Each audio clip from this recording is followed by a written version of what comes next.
Nagresulta sa isang armadong engkwentro ang pag-aresto sa dalawang lalaki na sospek sa paglabag sa Republic Act 10591 o Comprehensive Firearms and Ammunition Regulation Act.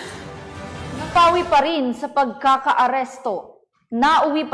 pagkakaaresto sa dalawang sospek ang operasyon dahil sa determinasyon ng pulisya na huliin ang mga ito para kaharapin ang kanilang kaso. Alamin ang balita mula kay Patrol Woman Joanna Marie Soriano. Bandang mag-aalas 10 ng umaga, Mayo 1, 2024, pinangunahan ng mga tauhan ng Labangan MPS kasama ang Criminal Investigation and Detection Group Zamboanga del Sur Provincial Field Unit ay nagsagawa ng isang joint law enforcement operation hinggil sa mga paglabas sa batas ng 10591 o ang Comprehensive Firearms and Ammunition Regulation Act.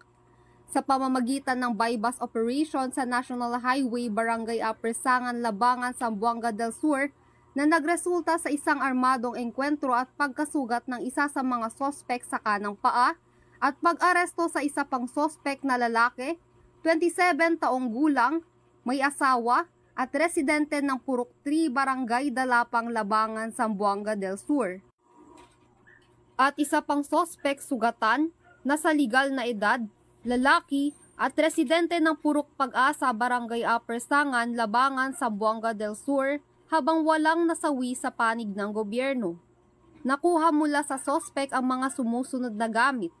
Isa na unit ng baril na caliber 45 modelo 1911A1 na may serial number 128425.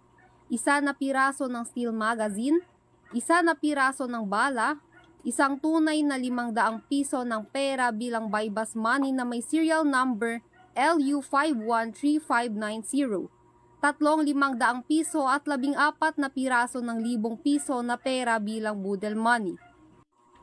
Nakuha rin sa isang sospek ang mga sumusunod na gamit. Isa na unit ng baril na caliber 45 na may chamber load modelo 1911AI na may serial number 519887.